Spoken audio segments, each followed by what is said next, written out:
Hey folks, this is Jason Lewis, the producer of the From the Shadows podcast.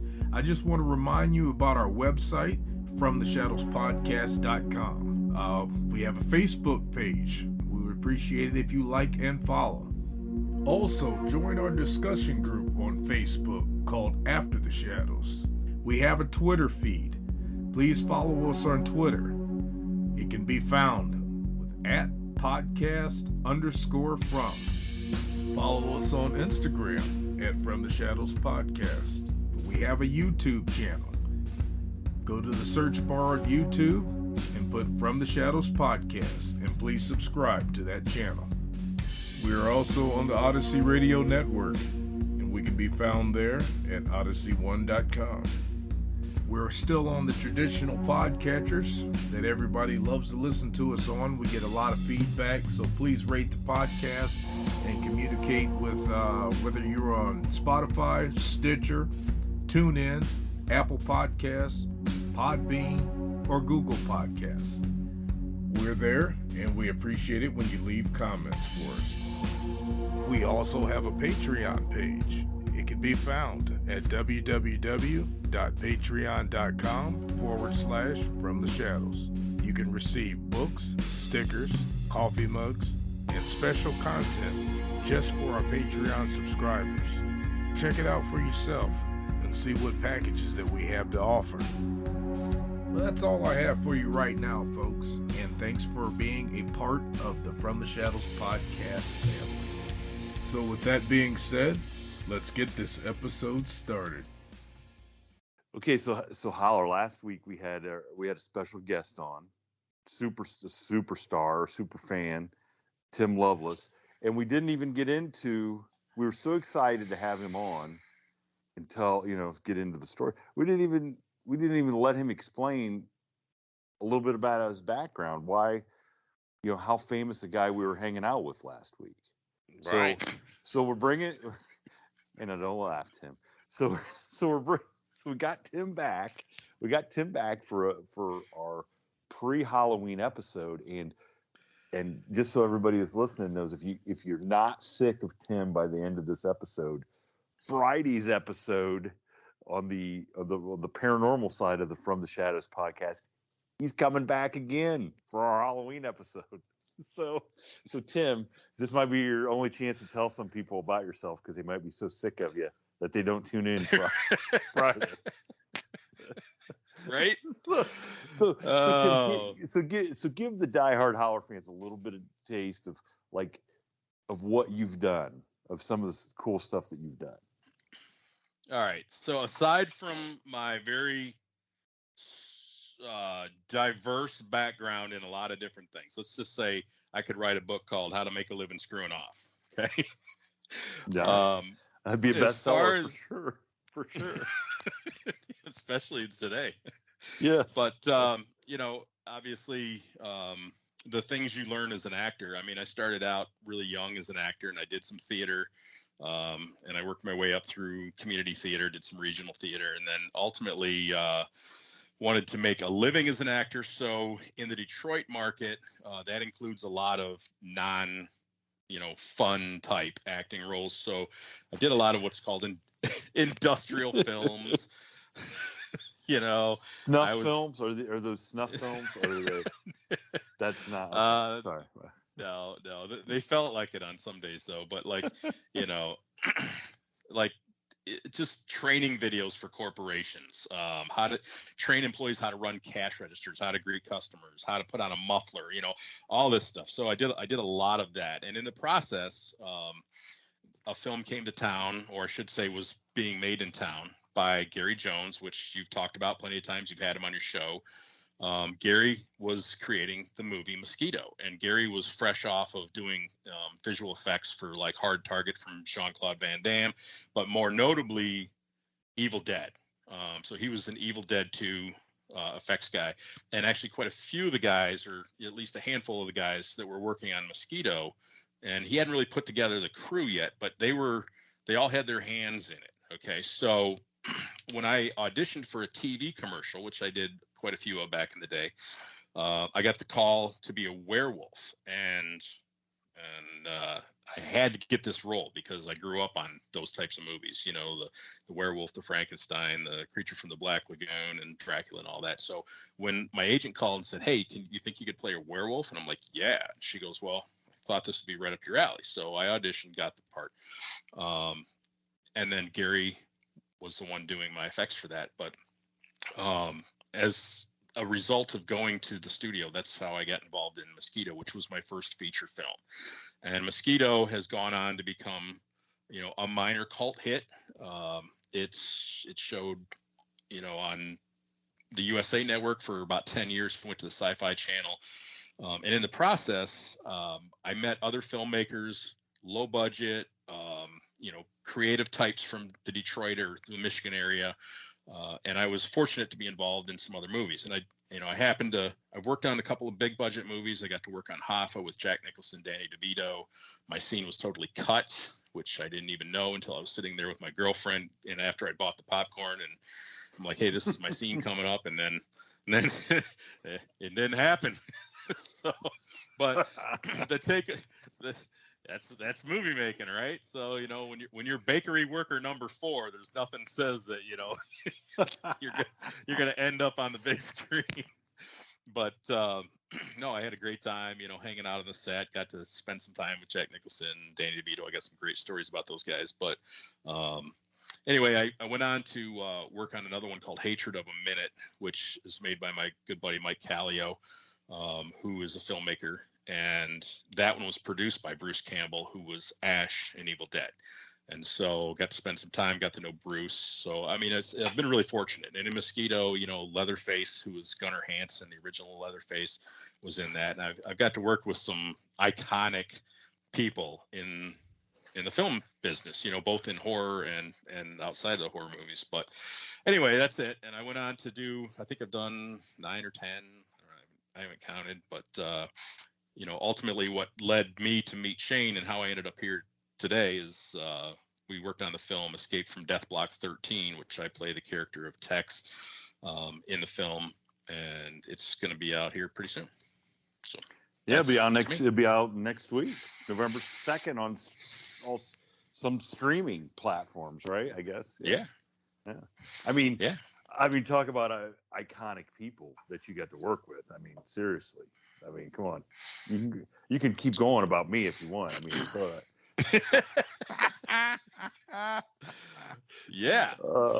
But yeah, I mean, we certainly do hope that you know, the fans of the Howler will go check out Escape from Death Block 13 next week, and because I think fans of the Howler, this is their kind of movie. You know, I think I'm going to buy a copy. You said it's coming to Walmart. I'm just going to buy a copy. Yeah, it's coming to Walmart. There you go. It's coming to Walmart. That's all my people need to hear. Hey, by the way, Walmart. By the way, I'm going to give another shameless plug of what else is coming to Walmart. So, 2 days after this episode comes out, go to Walmart and buy a copy of the Eddie Montgomery album. Please go support your local podcast host in his songwriting efforts. Hey, I guess we can't buy singles anymore. Do they even sell singles anymore? No. Look, they're lucky that this is coming out as an album available at Walmart. That doesn't even happen anymore. I mean, this is like a Walmart exclusive deal. I don't know all the ins and outs, but yeah, they don't normally even sell. They hardly even sell music at Walmart. So Howler, you can buy singles. You just download from iTunes. Yeah. Well, I guess that's right. You know, there you go. Uh-huh. But that's not as good as having that single cassette or that single. You know, I mean, come on, back of it. That's right. You know, I mean, I might be up there at the cabin and I don't get you know, I bought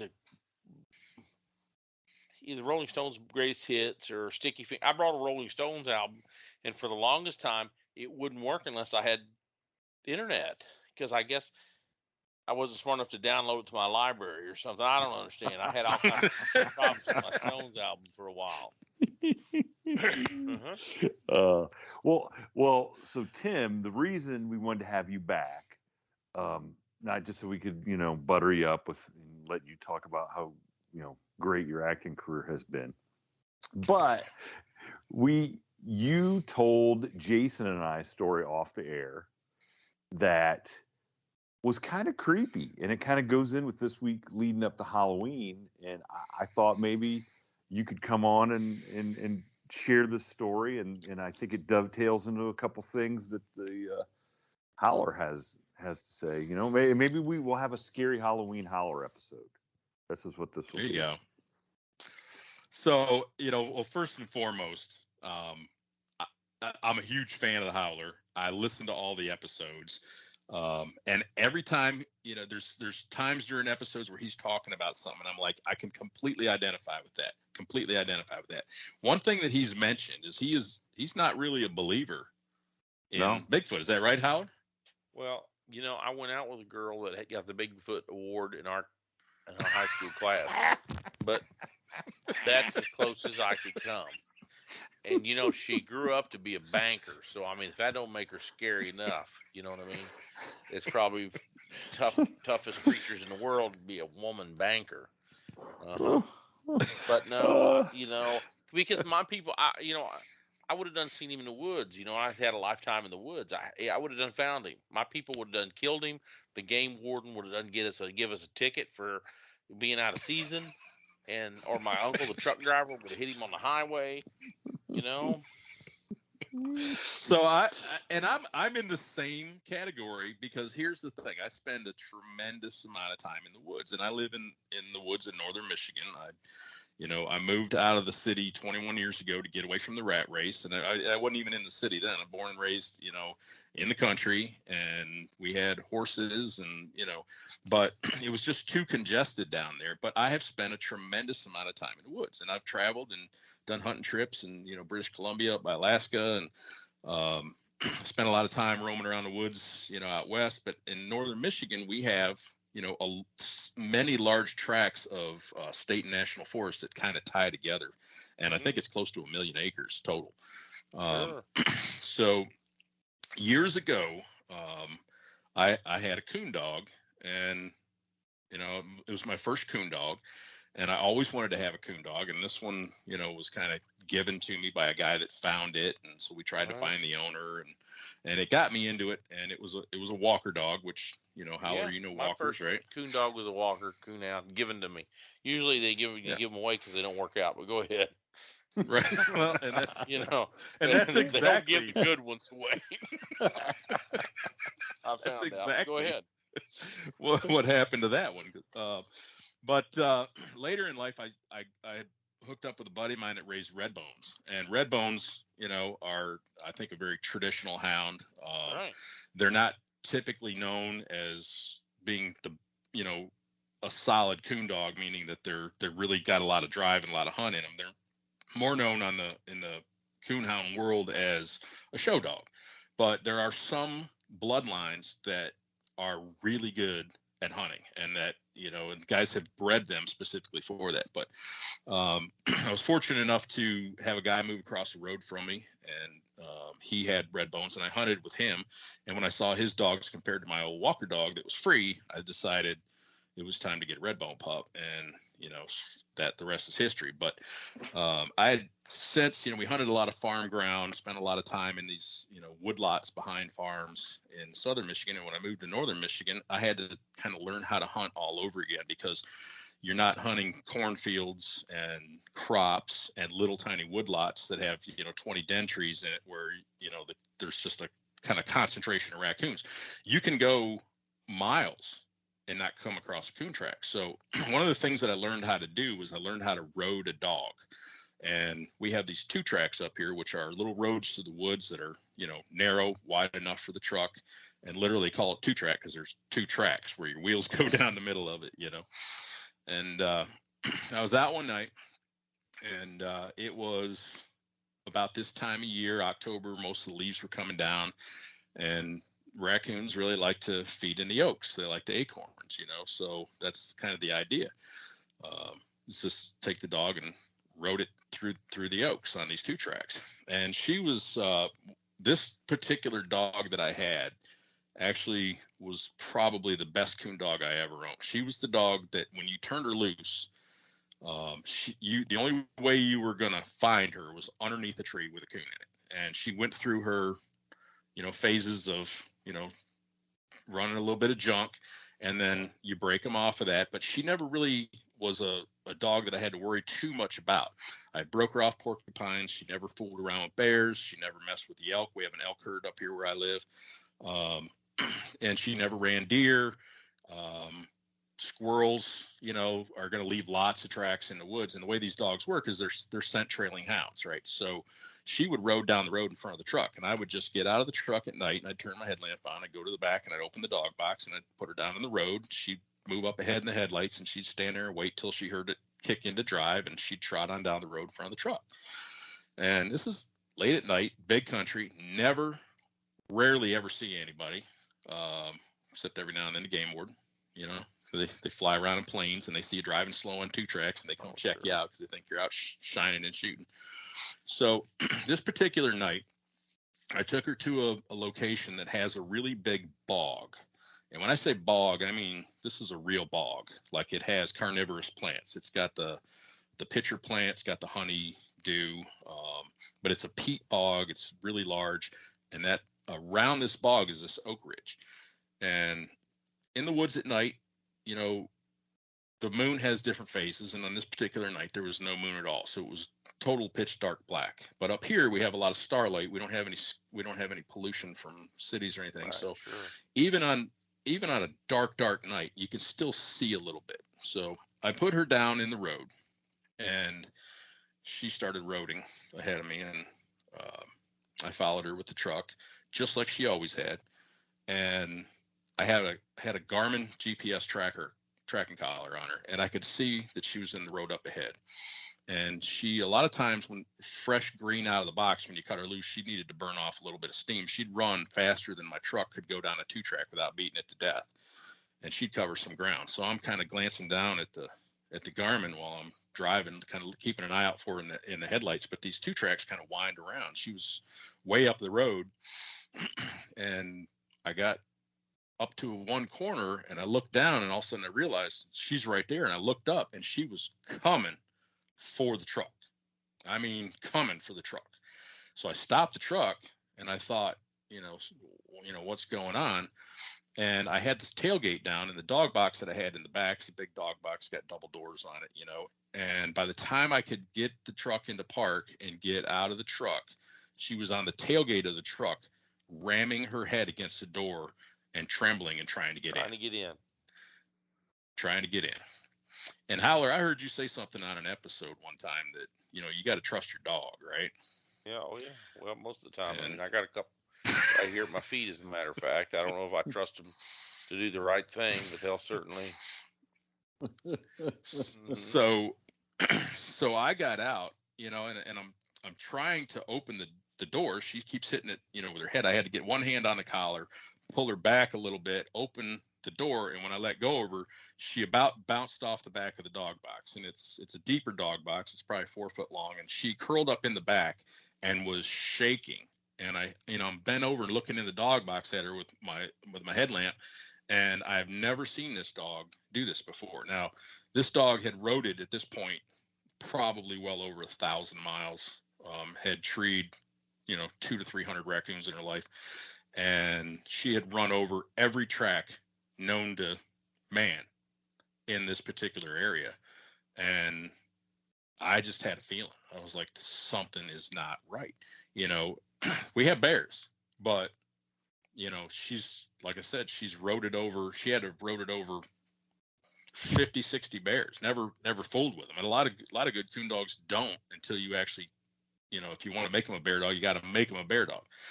But she never fooled with them. And to this day, I mean, I got out, I got in the truck, and I thought, well, I'm going to drive down the road, and I'm going to cut her out again and see if, she wants to go.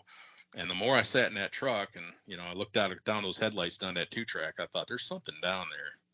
And I didn't stick around. I said, well, maybe it's just time to go home. So I turned the truck around. Didn't you have a gun or something? Go down there and check it out?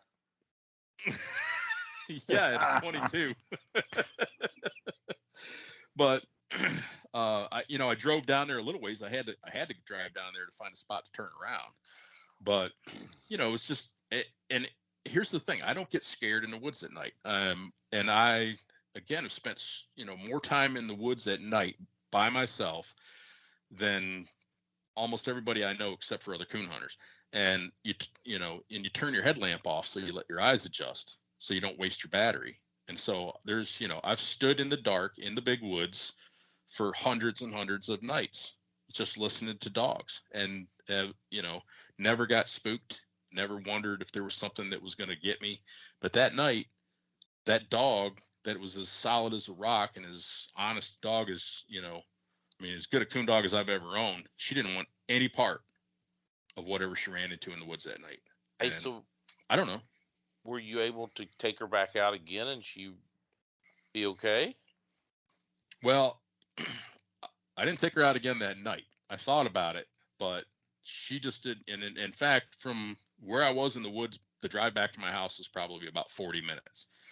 And so, by the time I got the truck turned around, got home, got back to the kennel, and opened up the door, she was still in the back of the box. And normally the dog knows the drill. She's done this hundreds of times. You pull in the driveway, she knows you just turned it in the driveway. They're hounds. They got noses. They know they know the turn you're making, and so when I turn around at the barn, the other dogs that are in the kennels back there get to barking, and so she knows she's home, and she's normally right there. I don't even have to leash her, I just open up the dog box and she runs in her kennel and gets a drink of water and curls up and goes to sleep for the night, and I had to pry her out of the dog box that night. So I don't know. You tell me, what was it? I don't know. Maybe she was cold. I don't know. Maybe I don't know. Hey. Well, you know what? This is what struck me there. Okay, I've been in the woods and been scared before, right? But I never once thought it was Bigfoot, right? It was something Right. else. I don't know, just weird ghosts or haunts or something. You know what I mean? Because I would think that, I don't want to say paranormal, as in aliens and shit. But sometimes, yeah, I think maybe there's a ghost out there too. But not too long ago, Well, me and Grover's talking all the time. Grover says, hey, maybe sometimes we get people that want me to break off from the shadows and do my own thing, right? And talk about a variety, like an Ozark variety show, right? So with that in mind, I thought, well, who would I talk to? Who would I have on there that would know some stuff or have some stuff? And with that, when I was at the county fair last time, one of the pillars of the community here I live with is live in and around is a retired game warden, and he's a guy that I actually known him for a long time. He just didn't know who I was, if that makes sense. You know what I mean? Mm-hmm. And since I moved down here, me and him have kind of fostered a relationship, so to speak. You know what I'm saying? Where he opens up and we talk and everything. And I thought, well, maybe I'll ask him if he wanted. I was going to ask him to be on like a weekly show or try to get him on a normal show, because here's a guy that spent 30 plus years as a game warden down here in the Ozark Mountains, right? And he was, prior to that, he was a Vietnam veteran, and I mean he kind of been around, right? And he's got a reputation as a tough guy. And I'm telling you, at his age, I mean, he's 70 years old, and you would still think twice before you'd mess with him, right? So I asked him at the county fair. I said, "Hey, we're cutting up, and he's telling stories and everything." And I said, "You ever got any stories about Bigfoot or paranormal shit out in the woods?" And like turning off a light, he went from smiling and being happy, and he said, "No, I ain't got no stories like that." Uh-huh. And I said, "Nothing." He goes, "Well, I got one story. The name Bigfoot's only come up one time in my career." And I said, "Well, I'm all ears. Let me hear it." And he said, "Well, we just going after spotlighters and such down the road down here by Twin Bridges. Anyway, kind of down. If you're a local guy, you kind of know where he's talking about, right?" And he said, "I parked my truck up in so and so's field, and up at his barn, and walked down there, because he said they were shining on that in that creek bottom about 2 or 3 nights a week." So he said, I parked my truck up there and I walked down by the road and found a big sycamore tree and just sat down by it. And sure enough, about 10:30, 11 o'clock, here comes this truck. And boy, they lit up that field and they're trying to see these deer out there. And they're slowly approaching where I'm sitting. Now I'm on the bluff side. They're shining the river side of the field, which is flat. You know what it would look like. I mean, you guys understand that. So Right. he says they were going so slow, I just jumped out there like you was hauling hay as a kid, jumped on the bumper and jumped in the back of this truck. Regular cab pickup. Okay. And he said they kept driving real slow, 15, 18 miles an hour.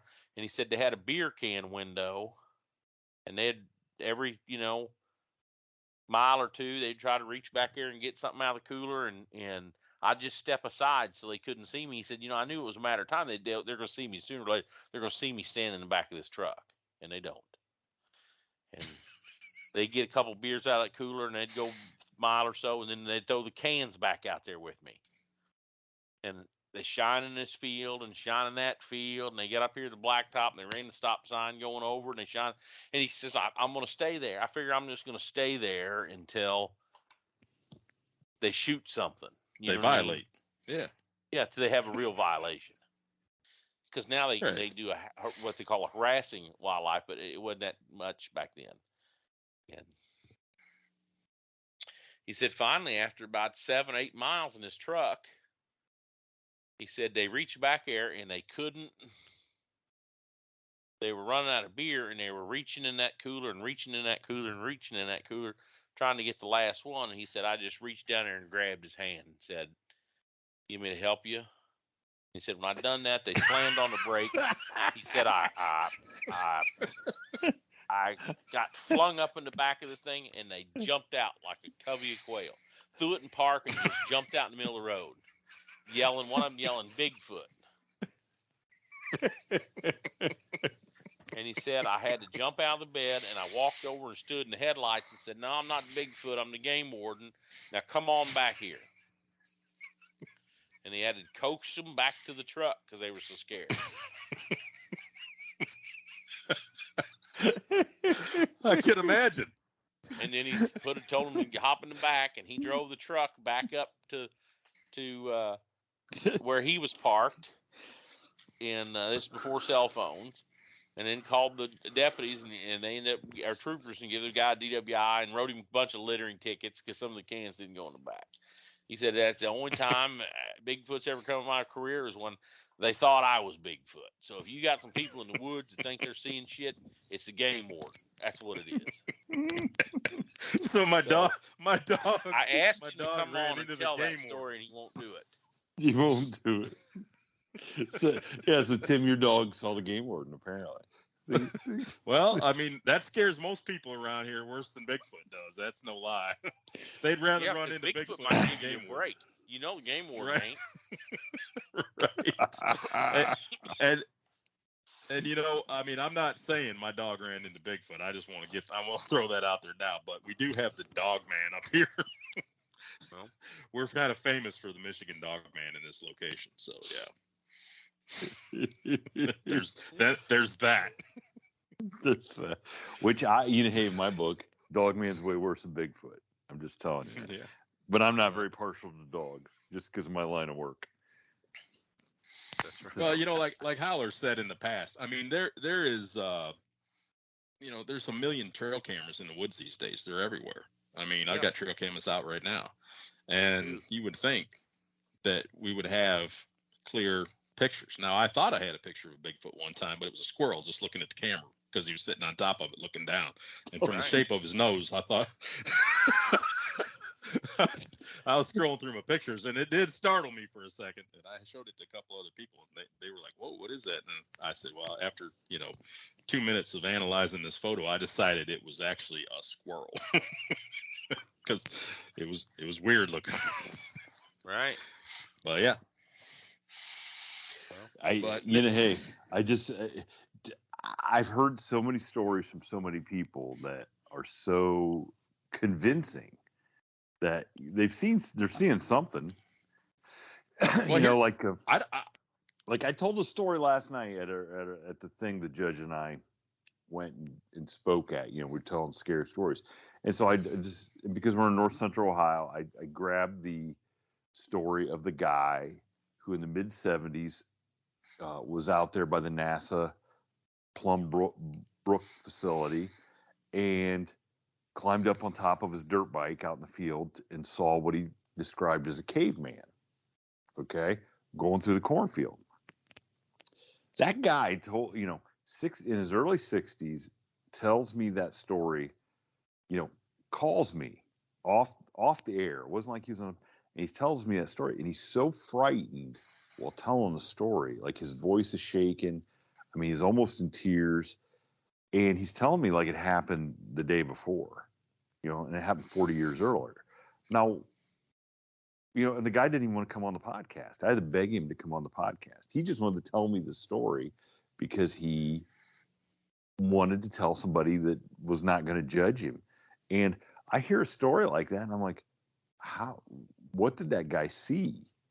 I mean, the guy saw something. Here's what I'll say about that. Okay.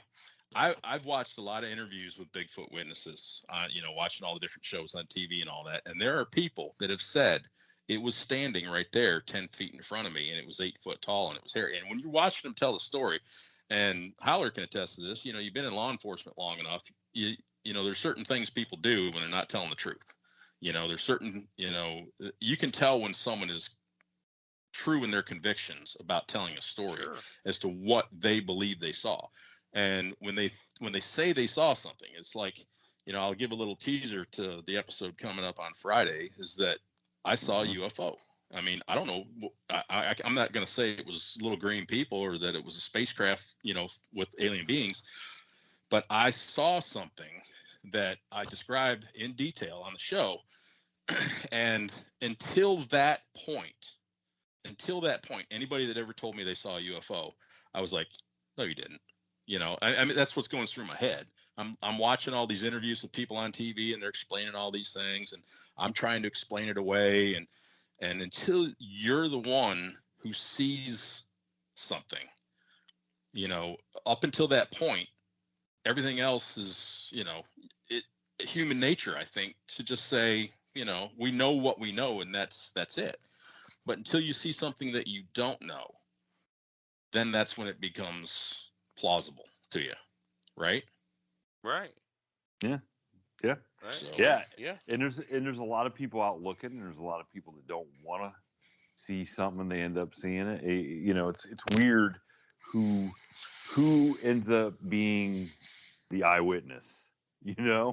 Like there's a lot of people I don't think want to be eyewitnesses that become them, and the people that really want to are the people that don't ever get to see anything.